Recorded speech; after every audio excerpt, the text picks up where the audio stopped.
निरंकार को याद रखें और इंसानियत वाला जीवन जिएं।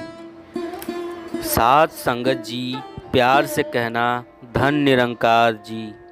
साथ संगत, सिलीगुड़ी में आप सब ने सत्संग का आनंद लेते हुए संतों की वाणी को श्रवण किया। महापुरुष भजनों में जो गा रहे थे, कविताओं में जो बोल रहे थे, वही आवाज़ युगों युगों से संत ने दी है और यहाँ भी वही आवाज़ सुनने को मिली कि मानव जीवन के हर पल में जो दान मिला है परमात्मा द्वारा, वो यही है कि जीवन को सिर्फ हंसी खेल मौज मस्ती में ही ना ख़त्म कर दें। जीवन मिला है तो जीवन के परम लक्ष्य प्रभु परमात्मा की प्राप्ति के लिए मिला है। इसके लिए ज़रूरी है कि जीते जी ब्रह्म ज्ञान प्राप्त करके अपनी पहचान कर लें। इस निरंकार की पहचान करते हुए अपनी परमात्मा की जो असल सच्चाई है उसकी जानकारी मिल जाए, ताकि जिस दिन ये शरीर खत्म हो जाए उस दिन फिर इस आत्मा को पता हो कि यह कहाँ से आई है, इसे कहाँ जाना है, वरना तो सिर्फ भटकना ही भटकना है। भक्ति की शुरुआत ही ब्रह्म ज्ञान से होती है। जब इस परमात्मा को देख लिया, इसके साथ संबंध स्थापित कर लिया, तो भक्ति की शुरुआत भी वहीं से हो गई।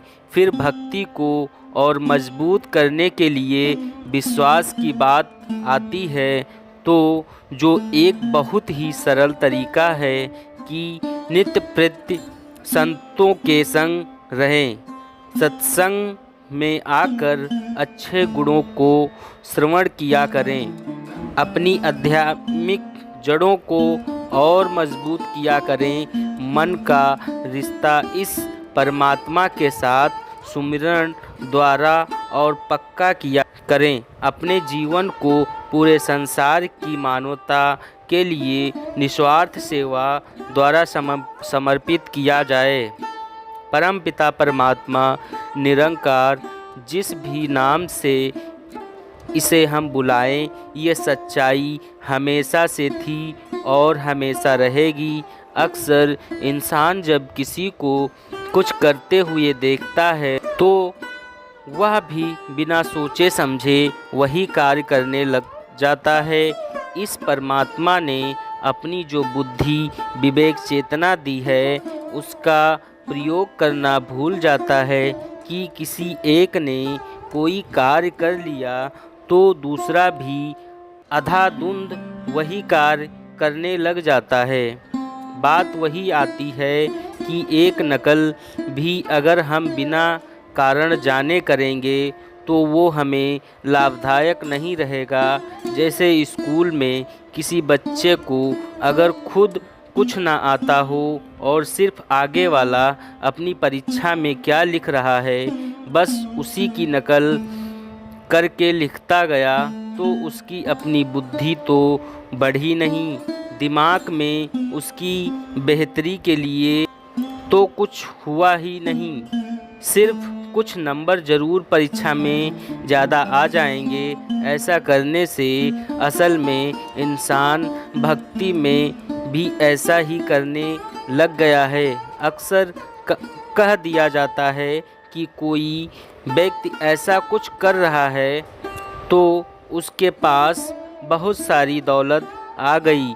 वो व्यक्ति तो एक तरह की कुछ अपनी रूटीन सुबह से रात तक रख कर जी रहा था, तो उसकी ये नकल करना भी एक कारण रहा है। हर किसी की अपनी भक्ति है, फिर अपने हिसाब से अगर वो अपनी दिनचर्या को निर्धारित कर रहे हैं तो कारण इसमें भक्ति का मजबूत होना ही, ना कि हम ये समझें किसी सफलता केवल इसलिए मिल रही है क्योंकि उसकी रूटीन कुछ खास तरह की है। फिर एक नकल के तौर पर वो रूटीन हमने भी आजमा ली। सुबह से रात तक दूसरा व्यक्ति जो कुछ कर रहा है उसी को करते चले गए, लेकिन मन में उसके जो भाव हैं, जो अच्छी आदतें हैं, वही मूल कारण हैं जो उसको सफल बना रहे हैं। उसको ना अपना अक्सर इंसान कुछ और ही तरीका समझकर उसको वैसे ही बिना किसी हिसाब के आंखें बंद करके नकल करता चला जाता है।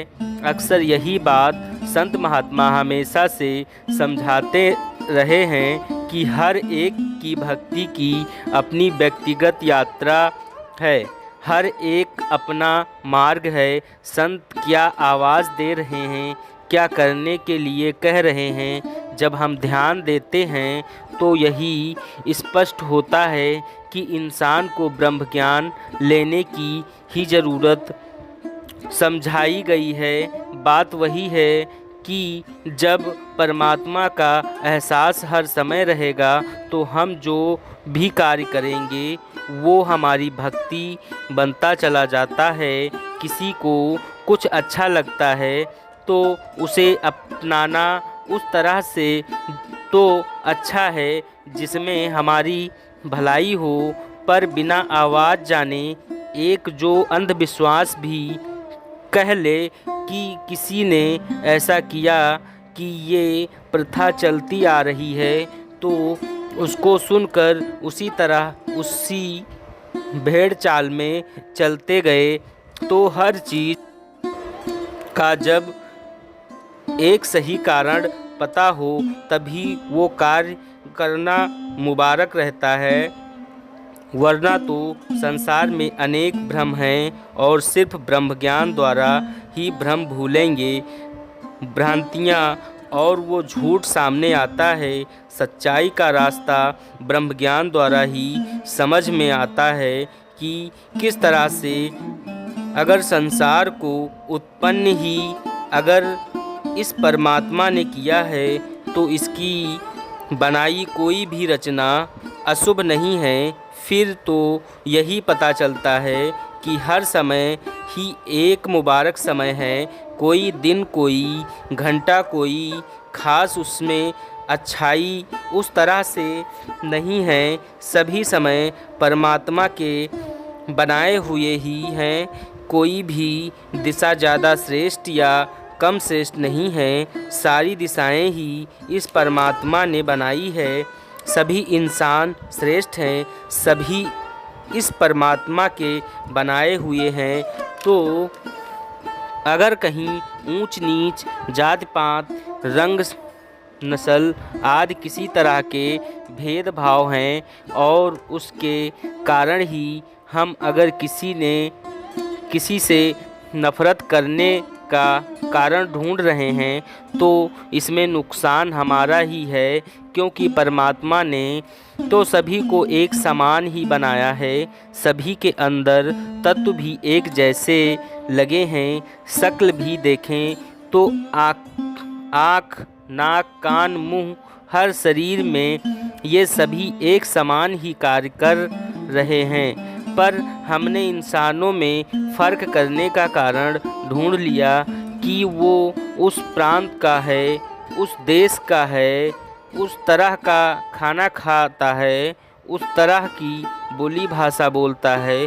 तो ये कारण बन गए नफ़रत करने का कि जो हमारे जैसा दिखता नहीं, खाता नहीं, वो इंसान अच्छा नहीं होगा। इंसान परमात्मा द्वारा बनाई गई पूरी मानवता के कारण कल्याण के लिए अपना योगदान दे और अपने अंदर निंदा, नफ़रत, वैर, ईर्ष्या आदि बुरी भावनाएं न रखें।